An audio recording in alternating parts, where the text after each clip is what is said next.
الحمد لله رب العالمين والصلاة والسلام على سيد الأنبياء والمرسلين وعلى صحبه ومن تبعهم بإحسان إلى يوم الدين وبعد. وعن أبي مسعود رضي الله عنه قال قال بشير بن سعد رضي الله عنه يا رسول الله أمرنا الله تعالى أن نصلي عليك يا رسول الله فكيف نصلي عليك. ابو مسعود انصاری رضی اللہ تعالیٰ عنہ بیان کرتے ہیں کہ بشیر بن سعد رضی اللہ تعالیٰ عنہ نے اللہ کے نبی صلی اللہ علیہ وسلم سے فرمایا کہ اے اللہ کے رسول، اللہ نے ہمیں حکم دیا ہے کہ ہم آپ پر صلات پڑھیں، ان نصلی علیک، تو فکیف نصلی علیک، تو ہم کس طرح سلام پڑھیں، صلات پڑھیں. قال، تو ابو مسعود کہتے ہیں فسکت، بس نبی صلی اللہ علیہ وسلم خاموش رہے. ثم قال، پھر آپ نے فرمایا قولو، تم کہو اللہم صلی علی محمد وعلی آل محمد کما صلیت علی ابراہیم وعلی آل ابراہیم وبارک علی محمد وعلی آل محمد کما بارکت علی ابراہیم فی العالمین انک حمید مجید. یہاں تک آپ نے صلات کا طریقہ بتایا. یہ درود ابراہیمی ہے، اس میں مختلف الفاظ ہیں. یہاں پہ تھوڑا یہ چینج لگے گا ہمیں. ویسے تو وہ ہے جو ہماری زبانوں پہ بھی ہے اور معروف بھی ہے، تو وہ بھی اور یہ بھی ٹھیک ہے. اس میں آل ابراہیم فی العالمین کا اضافہ ہے. ٹھیک ہے، تو یہ آپ صلی اللہ علیہ وسلم نے سکھایا اور فرمایا والسلام کما قد علمتم، یہ صلات ہے اور سلام جس طرح تمہیں سکھا دیا گیا ہے، یعنی سلام بھیجنا جیسا کہ تم جانتے ہو. قد علمتم، جس طرح تم جانتے ہو. رواہ مسلم وزاد ابن خزیمہ فیہ، ابن خزیمہ میں اضافہ ہے فکیف نصلی علیک اذا نحن صلینا علیک فی صلاتنا. اس میں سوال میں اضافہ یہ ہے کہ اللہ کے رسول صلی اللہ علیہ وسلم جب ہم نماز میں صلات پڑھنا چاہیں آپ پر تو کس طرح پڑھیں. ٹھیک ہے، سبحان اللہ. اس میں ایک تو ہم یہ کتاب الصلاۃ پڑھ رہے ہیں اور باب صفات الصلاۃ ہے، نماز کا طریقہ ہے، اور ہم تقریباً آخری تشہد کے حوالے سے جو احادیث اور روایات ہیں اس کو انشاءاللہ ہم دیکھیں گے. اس میں آج کی جو پہلی حدیث ہے اس میں نبی صلی اللہ علیہ وسلم پر درود پڑھنے کے حوالے سے یہ روایت ہے، اور اس میں نماز میں کس طرح سے درود، صلات کا ترجمہ. اصل میں اللہ کے نبی صلی اللہ علیہ وسلم پر صلات و سلام کا حکم دیا گیا. اس میں ایک ٹرم ہے صلات اور ایک ہے سلام. تو صلات کا لغوی معنی ہوتا ہے دعا، اور اصطلاحی معنی میں اللہ سے رحمت طلب کرنا. تو یہ ہے وہ اللہم صلی علی محمد. تو یہ آپ صلی اللہ علیہ وسلم نے سکھایا. یہ تشہد میں التحیات پڑھنے کے بعد پھر یہ درود ابراہیمی اس کو کہتے ہیں، یہ پڑھیں گے اور اس کے بعد پھر آگے دعائیں وغیرہ پڑھی جائیں گی.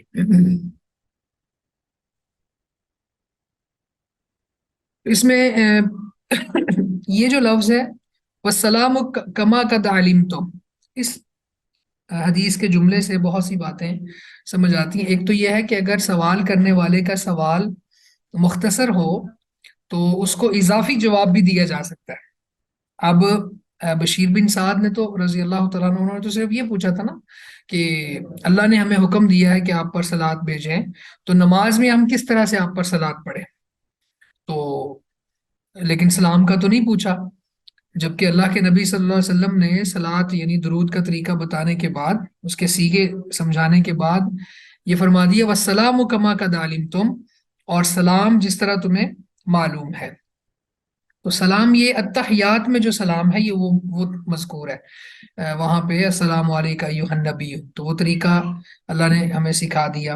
اور یہاں پہ رسول اللہ صلی اللہ علیہ وسلم نے یہ بھی ہمیں صلات پڑھنے کا طریقہ بھی سمجھا دیا. اور ابن خزیمہ کے الفاظ میں یہ وضاحت ہے کہ یہ نماز کے اندر صلات مراد تھی بشیر بن سعد کی رضی اللہ تعالیٰ عنہ. درود ابراہیمی کے بہت فوائد ہیں، بہت ہی کمال کی یہ دعا ہے، اور یہ خود اٹ سیلف بھی یہ دعا ہے. ایک صحابی نے نبی صلی اللہ علیہ وسلم اور ان کا مکالمہ موجود ہے احادیث کی کتب میں کہ آپ صلی اللہ علیہ وسلم نے فرمایا تھا کہ اپنی دعا میں درود بھی پڑھا کرو. تو اس نے کہا کہ میں اگر 1/3 درود پڑھوں، باقی 2 حصے اپنے لیے دعا مانگوں. آپ نے فرمایا فَإِن زِدْتَ فَهُوَ خَيْرٌ لَكَ، اگر تو زیادہ کرے تو تیرے لیے بہتر ہے. تو انہوں نے کہا کہ میں آدھی دعا میں درود پڑھوں گا، آدھی دعا میں اپنے لیے مانگ لوں گا. تو آپ نے پھر فرمایا کہ اگر تو اس سے بھی زیادہ کر لے تو تیرے لیے بہتر ہے. تو انہوں نے کہا کہ میں اگر ساری دعا میں صرف آپ پر درود ہی پڑھوں، اپنے لیے کچھ بھی نہیں مانگوں، اب یہ کروں گا. تو آپ نے فرمایا کہ پھر اللہ تجھے دنیا اور آخرت کے سارے معاملات میں کافی ہو جائے گا. اذن تکفی ہمک ویغفر لک ذنبک، تب تیری پریشانیاں بھی ختم ہو جائیں گی، تیرے گناہ بھی معاف ہو جائیں گے. تو یہ ہے. اور کوئی بھی دعا کرنی ہو اس سے پہلے یہ پڑھنا چاہیے. اور یہاں بھی آپ دیکھیں کہ نماز کے اندر وہ مرحلہ آ جاتا ہے کہ جب اس کے بعد دعائیں وغیرہ کرنے کا حکم دیا گیا ہے، تو اس سے پہلے پھر درود ابراہیمی پڑھ لینے کا بھی حکم ہے. ویسے درود ابراہیمی پڑھ لینے کے بعد نماز مکمل ہو جاتی ہے. اگر کوئی چاہے تو سلام پھیر لے، اور چاہے تو دعائیں پڑھ لے. اور دعائیں پڑھنا یہ زیادہ بہتر، افضل اور اولیٰ اور مسنون ہے.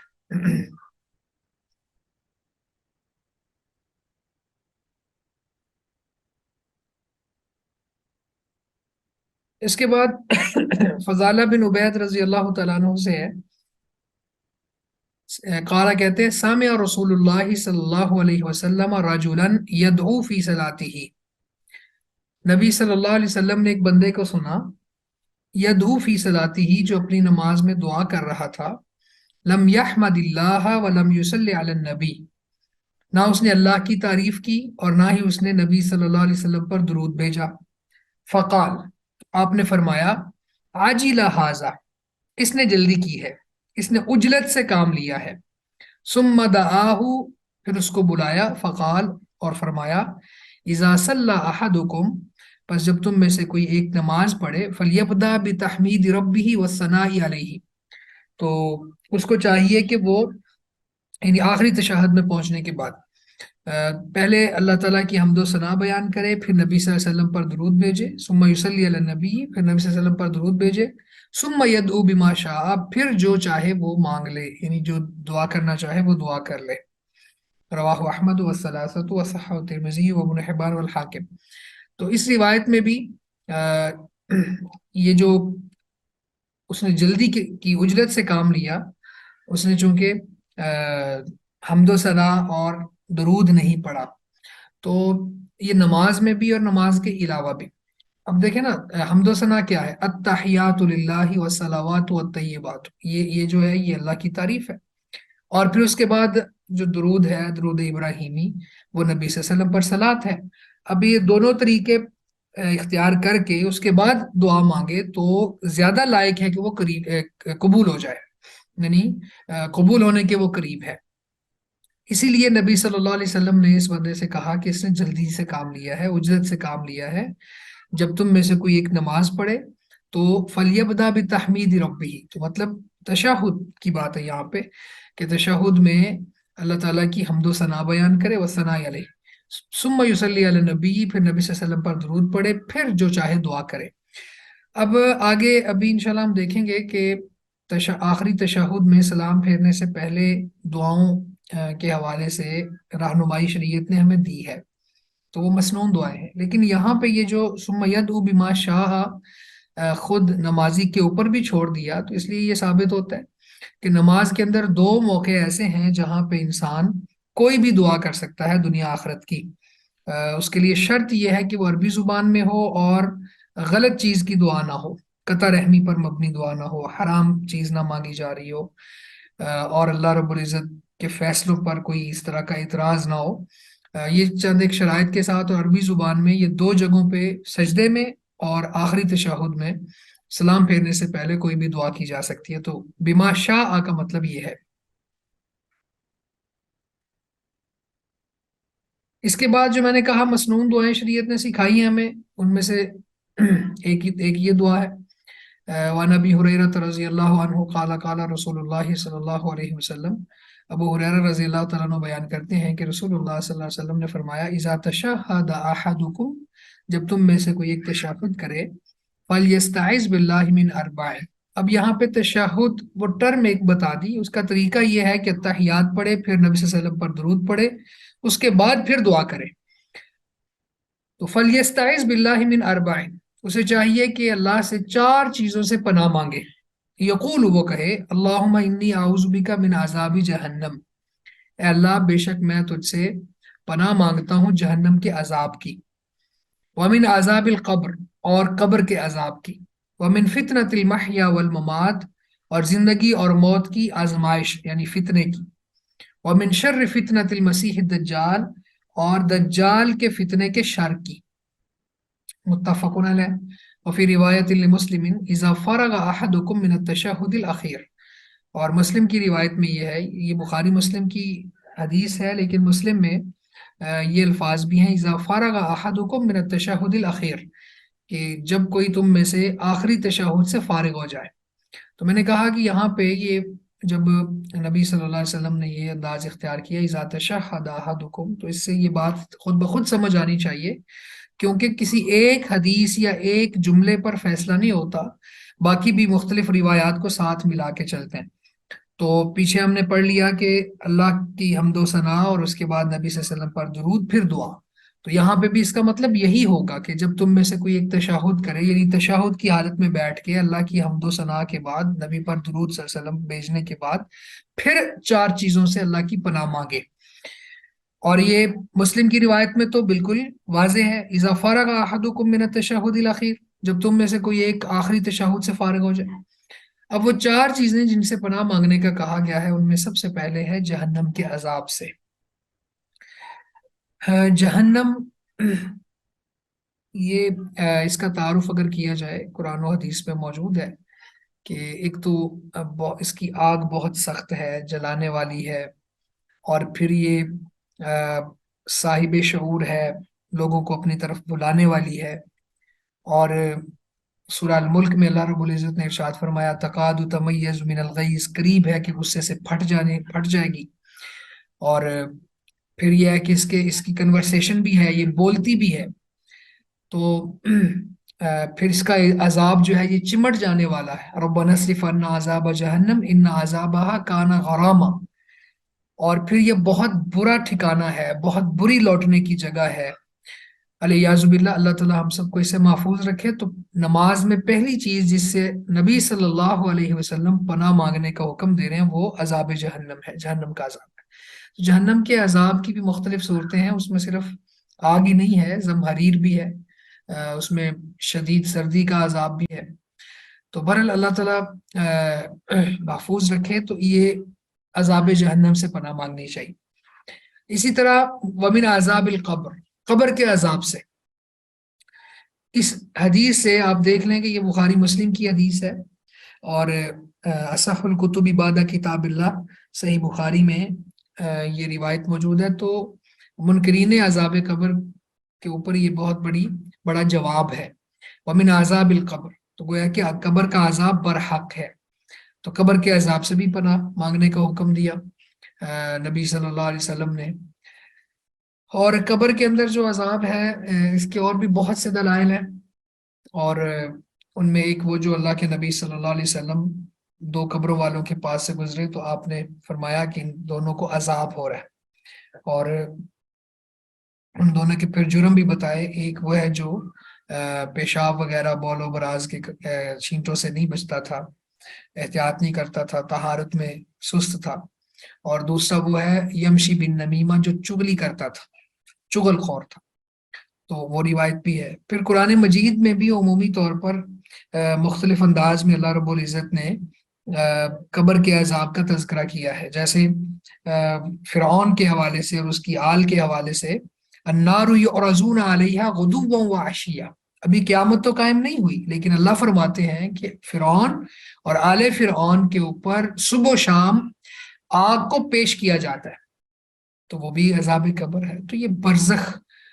یعنی ایک ہماری یہ دنیا کی زندگی ہے، پھر موت کے بعد حشر سے پہلے برزخ کی زندگی ہے، اور برزخ کی زندگی کے بعد پھر حشر کی زندگی ہے۔ تو اس میں ہمارے اساتذہ میں سے شیخ الحدیث مولانا محمد رمضان السلفی حفظہ اللہ تعالی، وہ یہ بتایا کرتے تھے کہ اس دنیا میں جو ہم زندگی گزار رہے ہیں اس میں ہمارا جسم اصل ہے اور روح اس کے تابع ہے. یعنی جو کچھ بھی فیس کرتی ہے وہ روح نہیں فیس کر رہی ہوتی، لیکن روح محسوس کرتی ہے، ہمارا جسم فیس کر رہا ہوتا ہے. اور اس کے بعد پھر جو برزخ کی زندگی ہے وہاں پہ روح اصل ہے اور جسم پھر تابع ہوتا ہے. تو گویا کہ جسم کو بھی ساتھ عذاب ہوتا ہے لیکن اصلا روح کو عذاب ہوتا ہے. اور اس کے بعد پھر جب قیامت قائم ہوگی تو روح اور جسم دونوں ہی ساری چیزوں کو فیس کریں گے. تو بہرحال یہ ان کا اوپینین تھا اور مجھے بھی اچھا لگا، میں نے کہا آپ کے ساتھ بھی یہ شیئر کر دوں. تو قبر کے عذاب سے عثمان بن عفان رضی اللہ تعالیٰ عنہ بہت روتے تھے اس حوالے سے. اور آپ دیکھ لیں کہ یعنی بالکل مختصر چھوٹا سا ایک وہ گھر ہے، اور حدیث میں آتا ہے کہ وہ خود بلا رہی ہوتی ہے کہ میرے پاس آنا تو تیاری کرنا، اور یہ ساری چیزیں مختلف روایات میں معنی صحیح ثابت ہے. وَمِن فِتْنَةِ الْمَحْيَا وَالْمَمَاتِ، زندگی اور موت کے فتنے سے. زندگی اور موت کے فتنے سے مراد کیا ہے؟ انسان جب زندگی گزار رہا ہوتا ہے تو مختلف آزمائشوں سے اس کو گزرنا پڑتا ہے. ویسے تو اللہ رب العزت نے قرآن مجید میں خود فرما دیا کہ لَقَدْ خَلَقْنَا الْإِنسَانَ فِي كَبَدٍ، کہ ہم نے انسان کو مشقت میں پیدا کر دیا ہے. تو انسان کی زندگی پوری کی پوری مشقت میں گزرتی ہے، اور پھر طرح طرح کی آزمائشوں سے اللہ تعالیٰ اس کو دوچار کرتا ہے. تو کوئی ایسی آزمائش یا ایسا فتنہ جس سے ایمان کو خطرہ ہو اور انسان جو ہے وہ ڈگمگا جائے، ایسے فتنوں سے اللہ تعالیٰ کی پناہ مانگنی چاہیے.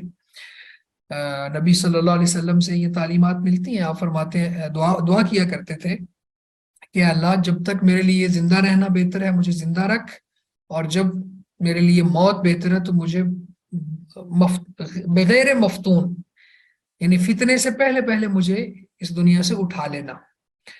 اور اسی طرح ممات کا فتنہ کیا ہے کہ موت کے وقت اگر شیطان کوئی حملہ کر دے یا بری موت آ جائے، یہ بہت بڑا فتنہ ہے. تو اس سے بھی پناہ مانگنی چاہیے. اللہ کے نبی صلی اللہ علیہ وسلم یہ دعا مانگا کرتے تھے جس کے اندر یہ ہے کہ وَإِن يَتَخَبَّطَنِيَ الشَّيْطَانُ عِندَ الْمَوْتِ، کہ اللہ میں اس بات سے تیری پناہ مانگتا ہوں موت کی مختلف چیزوں سے. اللہم انی اعوذ بک من التردی والہدم والغرق والحریق واعوذ بک ان یتخبطنی الشیطان عند الموت، کہ اللہ میں گر کر مرنے سے، میرے اوپر کوئی چیز گر جائے، ڈوب کے مرنے سے، جل کے مرنے سے تیری پناہ چاہتا ہوں، اور اس بات سے تیری پناہ چاہتا ہوں کہ موت کے وقت شیطان مجھے خبتی بنا دے، یعنی شیطان میرے اوپر حملہ آور ہو اور مجھے پتہ ہی نہ چلے میں کیا کہہ رہا ہوں، کیا بول رہا ہوں، کیونکہ خاتمہ بالخیر بہت بہت اہمیت کا عامل ہے. نبی صلی اللہ علیہ وسلم نے فرمایا انما الاعمال بالخواتیم، اعمال کا دار و مدار خاتمے پر ہے. تو اپنی موت کے حوالے سے فکر مند رہنا اور اس کے لیے دعائیں کرنا. اور پھر آگے یہ بھی ہے کہ وَأَعُوذُ بِكَ أَنْ أَمُوتَ فِي سَبِيلِكَ مُدْبِرًا وَأَعُوذُ بِكَ أَنْ أَمُوتَ لَذِيغًا، کہ اللہ میں اس بات سے تیری پناہ چاہتا ہوں کہ میں تیرے رستے میں جہاد کروں اور دشمن سے ڈر کے بھاگوں اور مارا جاؤں، اور کوئی چیز مجھے ڈسے تو مارا جاؤں. تو بہرحال یہ موت کے فتنے ہیں سارے. وَمِن شَرِّ فِتْنَةِ الْمَسِيحِ الدَّجَّالِ، اور مسیح الدجال کے فتنے سے، اس کی شر سے بھی تیری پناہ چاہتا ہوں. بہت بڑا فتنہ ہے یہ. نبی صلی اللہ علیہ وسلم کی احادیث کو جب ہم پڑھتے ہیں تو ایک شدید قسم کا یہ فتنہ ہے جس سے بہت کم لوگ ہی بچ سکیں گے. تو اس کے لیے ابھی سے کانشیس ہونا، ابھی سے اس کے لیے دعائیں کرنا. آپ دیکھیں کہ اللہ کے نبی صلی اللہ علیہ وسلم خود بھی نماز میں یہ دعا پڑھنے کا حکم بھی دیا. تو یہ دعائیں پڑھتے رہنا چاہیے تاکہ اللہ تعالیٰ ان فتنوں سے محفوظ رکھے، اور خاص طور پہ عذاب جہنم سے، عذاب قبر سے، زندگی اور موت کے فتنوں سے. اس کے بعد ایک اور بہت خوبصورت دعا ہے جو ابو بکر صدیق رضی اللہ تعالیٰ عنہ کو نبی صلی اللہ علیہ وسلم نے سکھائی. وعن ابی بکر صدیق رضی اللہ عنہ انہ قال لرسول اللہ صلی اللہ علیہ وسلم، ابو بکر صدیق رضی اللہ تعالیٰ عنہ سے مروی ہے بے شک انہوں نے رسول اللہ صلی اللہ علیہ وسلم کو کہا علمنی دعاء ادعو به فی صلاتی، علمنی دعاء، مجھے کوئی دعا سکھائیے، ادعو به فی صلاتی، جس کو میں نماز میں پڑھا کروں، نماز میں اس کے ساتھ مانگا کروں، اس دعا کے ساتھ۔ قال، تو آپ نے فرمایا قل، آپ کہو اللہم انی ظلمت نفسی ظلما کثیرا ولا یغفر الذنوب الا انت فاغفر لی مغفرۃ من عندک وارحمنی انک انت الغفور الرحیم۔ یہ دعا سکھائی، آپ کہیں کہ اللہم، اے اللہ، انی ظلمت نفسی، بے شک میں نے اپنی جان پہ ظلم کیا ہے، ظلما کثیرا، بہت ظلم، یعنی میں نے اپنی جان پر بہت بڑے ظلم کیے ہیں، ولا یغفر الذنوب الا انت، اور نہیں معاف کر سکتا گناہوں کو مگر تو ہی، فاغفر لی، پس مجھے بخش دے، مغفرتم من عندک، بخشش تیرے پاس ہے، وارحمنی، مجھ پر رحم کر، انک انت الغفور الرحیم، بے شک تو بہت بخشنے والا، بہت رحم کرنے والا ہے۔ یہ بھی بخاری مسلم میں ہے، اور یہ دعا نماز میں پڑھنی چاہیے۔ اور آپ یہ دیکھیں کہ ابوبکر صدیق رضی اللہ تعالی عنہ نے اللہ کے نبی صلی اللہ علیہ وسلم سے کہا کہ آپ مجھے وہ دعا سکھائیں جو میں نماز میں پڑھوں، تو آپ نے یہ دعا سکھائی۔ یہاں پہ ایک تو اس دعا کے بارے میں ہمیں پتہ چلا کہ یہ پڑھنی چاہیے، اس کے ساتھ ساتھ آپ ذرا دیکھیں کہ اس دعا کا خلاصہ کیا ہے، کہ اللہ سے بخشش طلب کی جا رہی ہے، اور اللہ کے سامنے یہ اعتراف کیا جا رہا ہے کہ میں نے بہت ظلم کیے۔ اور آپ دیکھیں کہ سیکھنے کے لیے کنہوں نے کہا ہے؟ ابوبکر صدیق رضی اللہ تعالیٰ عنہ نے، اور سکھانے والے کون ہیں؟ رسول معظم صلی اللہ علیہ وسلم۔ اور سکھا کیا رہے ہیں کہ ابو بکر اللہ سے یہ دعا مانگا کرو کہ اللہ میں نے اپنی جان پہ بہت ظلم کیا ہے۔ اب آپ دیکھیں کہ ابو بکر صدیق رضی اللہ تعالیٰ عنہ، ان کا ایمان، ان کا مرتبہ، ان کا تقوی، اس امت کا اس بات پر اتفاق ہے کہ نبی صلی اللہ علیہ وسلم کے بعد سب سے عظیم جو ہستی ہیں وہ ابو بکر صدیق ہے، لیکن اس کے باوجود ان کو آپ یہ دعا سکھا رہے ہیں۔ اسی طرح ایک اور دعا بھی عائشہ رضی اللہ تعالیٰ عنہا کو، جو انہوں نے فرمایا تھا کہ اگر مجھے طاق رات میں لیلۃ القدر مل جائے تو میں کیا مانگوں، تو آپ نے ان کو یہ سمجھایا، دعا کا کہا کہ عائشہ آپ کہو اللہم انک عفو تحب العفو فاعف عنی، کہ اللہ تو معاف کرنے والا ہے، معافی کو پسند کرتا ہے، مجھے بخش دے، مجھے معاف کر دے۔ تو بخشش طلب کرنا، مغفرت کے لیے کوشش کرنا، یہ بہت بڑا کام ہے۔ انبیاء بھی اسی کام میں لگے رہے، اور پھر انبیاء نے جو عظیم ہستیاں تھیں اپنی امتوں میں سے، ان کو بھی اسی کام کو اور اسی بات کا حکم دیا۔ تو اس میں ایک تو اعتراف ہے کہ اللہ میں نے اپنی جان پہ بہت ظلم کیے، اور دوسرا یہ ہے کہ اللہ رب العزت کو انسان یہ کہہ رہا ہوتا ہے کہ اللہ تیرے سوا کوئی گناہ معاف نہیں کر سکتا، اور اس بات سے اللہ بہت خوش ہوتا ہے۔ نبی صلی اللہ علیہ وسلم کی ایک اور حدیث ہے، آپ نے فرمایا کہ جب بندہ گناہ کرتا ہے، گناہ کے بعد وہ اللہ کے سامنے کہتا ہے کہ ای ربی اذنبت فاغفر لی فإنہ لا یغفر الذنوب الا انت، کہ اے اللہ میں نے گناہ کیا ہے، بس مجھے بخش دے، تیرے سوا کوئی گناہ نہیں معاف کر سکتا۔ تو اللہ تعالیٰ آگے سے اس کو جواب دیتے ہیں، عالم عبدی ان لہ ربا یغفر الذنب ویأخذ بہ، او کما قال، کہ میرا بندہ یہ جانتا ہے کہ اس کا کوئی رب ہے جو اس کے گناہ کو معاف بھی کر سکتا ہے، گناہ پر مواخذہ بھی کر سکتا ہے۔ غفرت لعبدی، میں نے اپنے بندے کو معاف کر دیا۔ تو یہ اسلوب اور یہ انداز اختیار کرنا کہ اپنے گناہ کا اعتراف کرنا اور اپنے آپ کو بہت زیادہ اللہ کے سامنے اس انداز سے پیش کرنا کہ میں بہت ظلم کرتا ہوں، اور یہ کہنا کہ اللہ تو ہی بخش سکتا ہے، مغفرت تیرے پاس ہے، تو یہ اللہ تعالیٰ اس سے بہت خوش ہوتے ہیں۔ اب دیکھیں جو سید الاستغفار ہے صحیح بخاری میں، اللہم انت ربی لا الہ الا انت خلقتنی وانا عبدک وانا علی عہدک ووعدک ما استطعت، اس میں بھی ابوء لک بذنبی، کہ اللہ میں تیرے سامنے اپنے گناہوں کا اعتراف کرتا ہوں، اور تیرے سوا کوئی گناہ معاف نہیں کر سکتا۔ تو یہ دعا، اور نبی صلی اللہ علیہ وسلم آپ کے پہلے بعد کے سب گناہ اللہ نے معاف کیے تھے، لیکن اس کے باوجود صحابہ کہتے ہیں کہ ہم مجلس میں بیٹھ کے کاؤنٹ کر لیتے تھے کہ اللہ کے نبی صلی اللہ علیہ وسلم نے 70 مرتبہ استغفار کیا ہے۔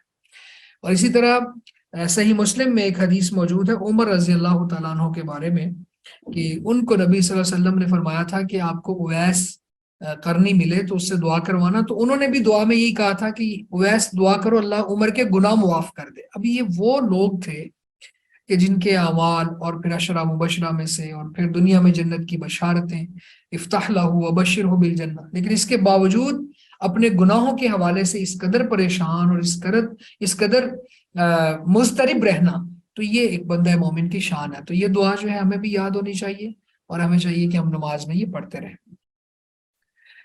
اس کے بعد وائل بن حجر رضی اللہ عنہ سے ہے، قال کہتے ہیں صلیت مع النبی صلی اللہ علیہ وسلم فکان یسلم عن یمینہ السلام علیکم ورحمۃ اللہ وبرکاتہ وعن شمالہ السلام علیکم ورحمۃ اللہ وبرکاتہ. وائل بن حجر کہتے ہیں رضی اللہ عنہ کہ میں نے نبی صلی اللہ علیہ وسلم کے ساتھ نماز پڑھی تو آپ نے دائیں طرف سلام پھیرا اور یہ کہا السلام علیکم ورحمۃ اللہ وبرکاتہ، اور بائیں طرف سلام پھیرا اور تو یہ فرمایا السلام علیکم ورحمۃ اللہ وبرکاتہ. یہ ابو داود میں صحیح سند کے ساتھ حدیث موجود ہے. تو نماز کا آغاز ہوتا ہے تکبیر تحریمہ سے اور اختتام ہوتا ہے سلام پر.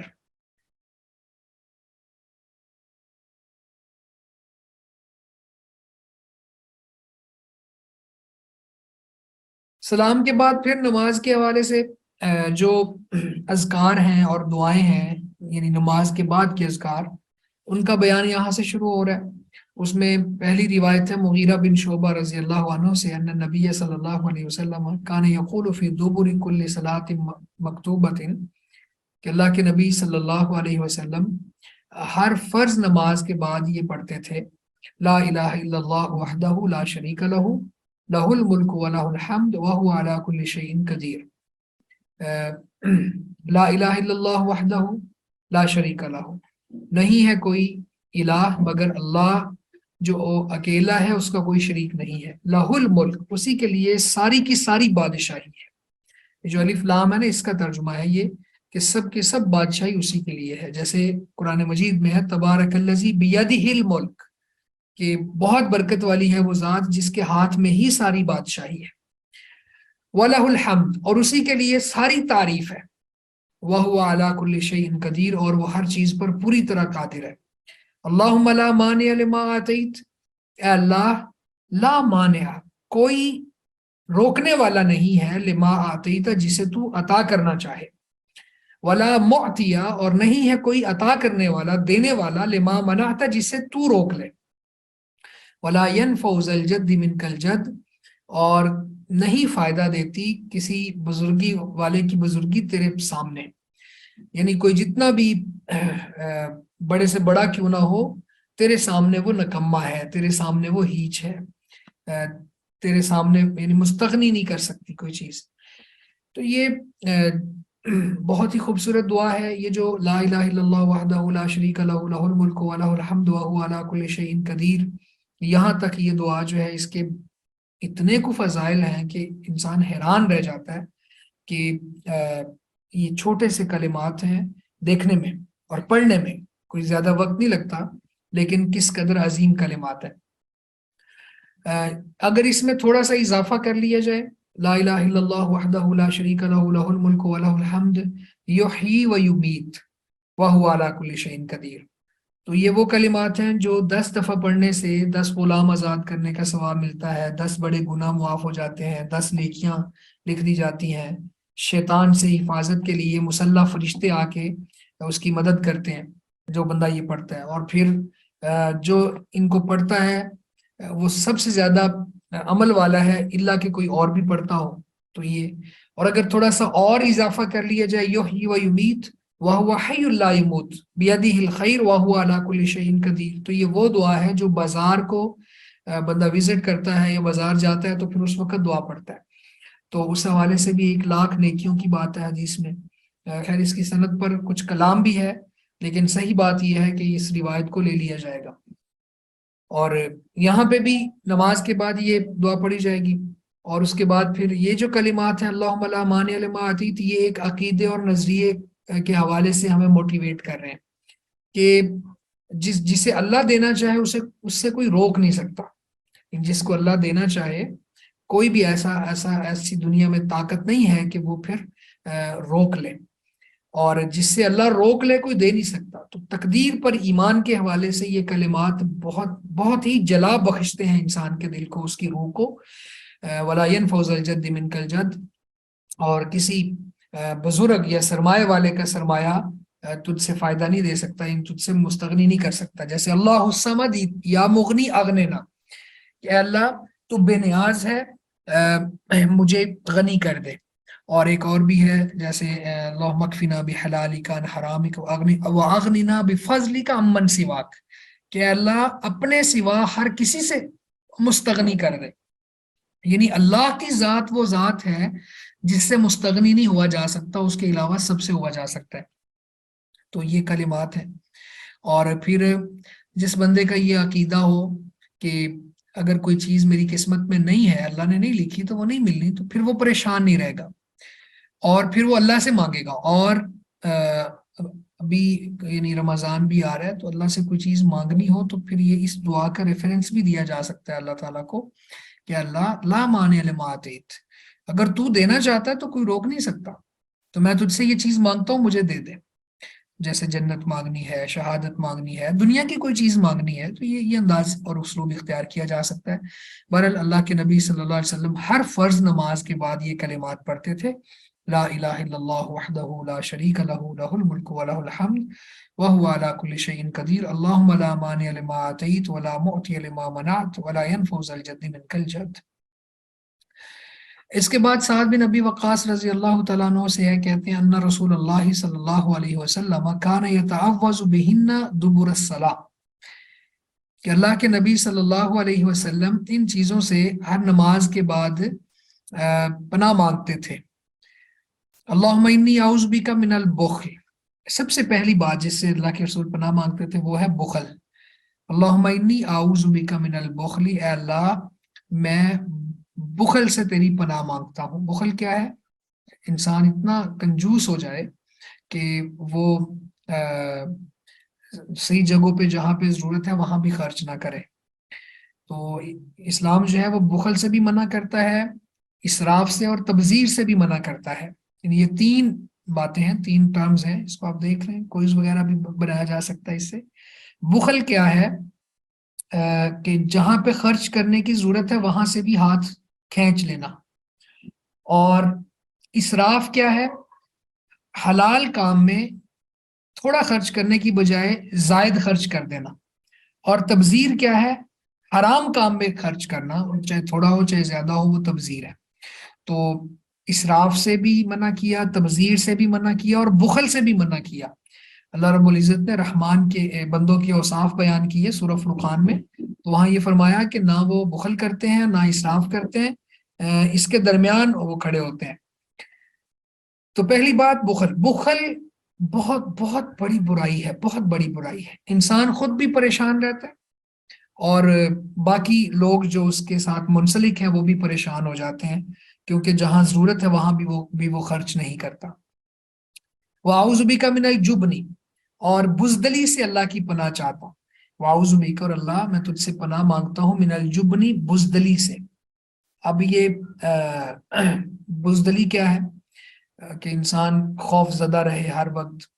بزدلی کی دو قسمیں ہیں. ایک بزدلی ہے جو انسان کو فقر سے ڈراتی رہتی ہے، ہر وقت انسان بزدل ہوتا رہتا ہے، یعنی اس انداز سے سوچتا ہے کہ پتہ نہیں کیا بنے گا، میری اولاد کا کیا بنے گا، کل کو مجھے کچھ ملے گا نہیں ملے گا. تو یہ توکل کے منافی ہے.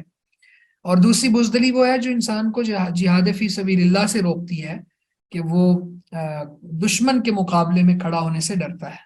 ہاں، دشمن کے ساتھ لقاء اور ملاقات کی تمنا نہیں کرنی چاہیے، لیکن جب کبھی موقع ملے تو پھر اللہ کے نبی صلی اللہ علیہ وسلم کو اللہ نے حکم دیا کہ پھر آپ ثابت قدم ہو جائیں، پھر وہاں پہ آپ کھڑے ہو جائیں. تو اس وقت پھر بزدلی نہیں دکھانی، تو یہ جبن ہے. انسان جو ہے وہ جو بزدل ہوتا ہے وہ موت سے بھی بھاگتا ہے. پھر تو موت اللہ سے ملاقات کا ذریعہ ہے، تو اچھی موت طلب کرنا، شہادت کی موت مانگنا، یہ نبی صلی اللہ علیہ وسلم سے ثابت ہے. تو بخل سے بھی اللہ کے رسول صلی اللہ علیہ وسلم پناہ مانگتے تھے، اور بزدلی سے بھی. وَأَعُوذُ بِكَ مِنْ أَنْ أَرُدَّ إِلَىٰ أَرْذَلِ الْعُمُرِ، اور میں اس بات سے آپ کی پناہ مانگتا ہوں کہ ذلیل عمر کی طرف لوٹا دیا جاؤ. ارزل یہ سپرلیٹو ڈگری ہے، اسم تفضیل ہے. رزیل بھی لفظ استعمال ہوتا ہے اردو میں بھی، یعنی ذلیل کے معنی میں. نکمی عمر، یہ ایسی عمر ہوتی ہے جس کو اللہ تعالیٰ نے قرآن مجید میں بیان کیا کہ انسان سب کچھ جاننے کے باوجود بھی کچھ نہیں جان رہا ہوتا، اس کو پتہ ہی نہیں چل رہا ہوتا کہ اس کے پاس کیا ہے کیا نہیں ہے، یعنی کہہ کیا رہا ہے وہ، اس کو بالکل علم نہیں ہوتا. تو ایسی عمر سے پناہ مانگی. تو واؤز بھی کم فتنۃ دنیا، دنیا کے فتنے سے پناہ مانگتا ہوں. تو اللہ کے نبی صلی اللہ علیہ وسلم یہ بھی دعا کیا کرتے تھے کہ دنیا کے فتنے، دنیا کے اندر فتنے مختلف قسم کے ہیں. کچھ بات تو پیچھے گزر گئی ہے. تو اس حوالے سے بات ہو رہی تھی کہ واؤز بھی کم فتنۃ دنیا، نبی صلی اللہ علیہ وسلم یہ دعا پڑھا کرتے تھے کہ اللہ میں دنیا کے فتنے سے آپ کی پناہ چاہتا ہوں. تو دنیا کے فتنے مختلف قسم کے ہیں، میں نے کہا جیسے پیچھے بات ہوئی ہے. اسی طرح عورت دنیا کے فتنوں میں سے ایک بہت بڑا فتنہ ہے. نبی صلی اللہ علیہ وسلم فرماتے ہیں کہ میں نے اپنے بعد مردوں کے لیے عورتوں سے بڑا فتنہ نہیں چھوڑا. اسی طرح مال کو بھی فتنہ کہا گیا ہے، اولاد کو بھی فتنہ کہا گیا ہے. تو یہ مختلف فتنے ہیں دنیا کے، اور دنیا خود بھی ایک بہت بڑا فتنہ ہے. نبی صلی اللہ علیہ وسلم نے فرمایا دنیا حلوۃ خاضرۃ، دنیا بڑی میٹھی ہے، سرسبز و شاداب ہے. تو اس کے اندر بڑی اٹریکشن ہے، انسان جو ہے پھر آخرت سے بے خبر ہو جاتا ہے اور غافل ہو جاتا ہے.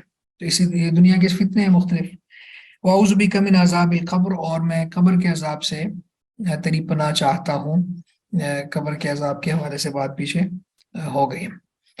یہ صحیح بخاری کی روایت ہے. اس کے بعد ثوبان رضی اللہ عنہ سے کہتے ہیں کانا رسول اللہ صلی اللہ علیہ وسلم اذا انصرف من صلاته استغفر ثلاثا وقال، اللہ کے نبی صلی اللہ علیہ وسلم جب نماز سے فارغ ہوتے، اذا انصرف من صلاته کا مطلب یہ ہے جب نماز سے پھرتے، فارغ ہوتے، استغفر اللہ ثلاثا تو اللہ سے 3 مرتبہ بخشش طلب کرتے، وقال اور فرماتے اللہم انت السلام و منک السلام، اللہ تو ہی سلام ہے، سلامتی والا ہے، اور تیری طرف سے ہی سلامتی ملتی ہے.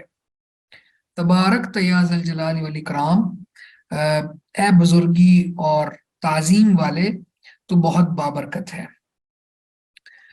تو اس میں باقی روایات کو بھی ساتھ میں لائیں تو سلام پھیرنے کے بعد اللہ اکبر اور 3 دفعہ استغفر اللہ، استغفر اللہ، استغفر اللہ، استغفر اللہ، اور پھر اللہم انت السلام و منک السلام تبارک یا ذی الجلال والاکرام. اگلی حدیث ہمارے پاس ابو ہریرہ رضی اللہ تعالیٰ عنہ سے ہے. رسول اللہ صلی اللہ علیہ وسلم قال، نبی صلی اللہ علیہ وسلم سے بیان کرتے ہیں کہ آپ نے فرمایا من سبح اللہ دبر کل صلاۃ ثلاثا و ثلاثین، من سبح اللہ، جس نے اللہ کی تسبیح بیان کی، دبر کل صلاۃ ہر نماز کے بعد، ثلاثا و ثلاثین 33 مرتبہ، یعنی 33 مرتبہ سبحان اللہ کہا، وحمد اللہ ثلاثا و ثلاثین، اور اس نے 33 مرتبہ اللہ کی تعریف کی، الحمدللہ کہا، وکبر اللہ ثلاثا و ثلاثین، اور اس بندے نے 3 مرتبہ اللہ کی تکبیر بیان کی. اب یہ یہاں پہ جو اعراب لگا ہوا نا اللہ، یہ غلط ہے. کبر اللہ، تو اللہ کی تکبیر کبریائی بیان کی. یہاں پہ تو پھر اگر اس کو ہم دیکھیں گے تو یہ لفظ اللہ فاعل بن رہا ہے، تو فاعل تو اللہ نہیں ہے، فاعل تو یہاں پہ لفظوں میں موجود ہی نہیں ہے، وہ تو ضمیر ہے، یہ من کی طرف لوٹ رہی ہے، کوئی آدمی جو تکبیر کہنے والا ہے، تو اللہ کی کبریائی بیان کرنی ہے، تو لفظوں میں یہ مفعول بن رہا ہے.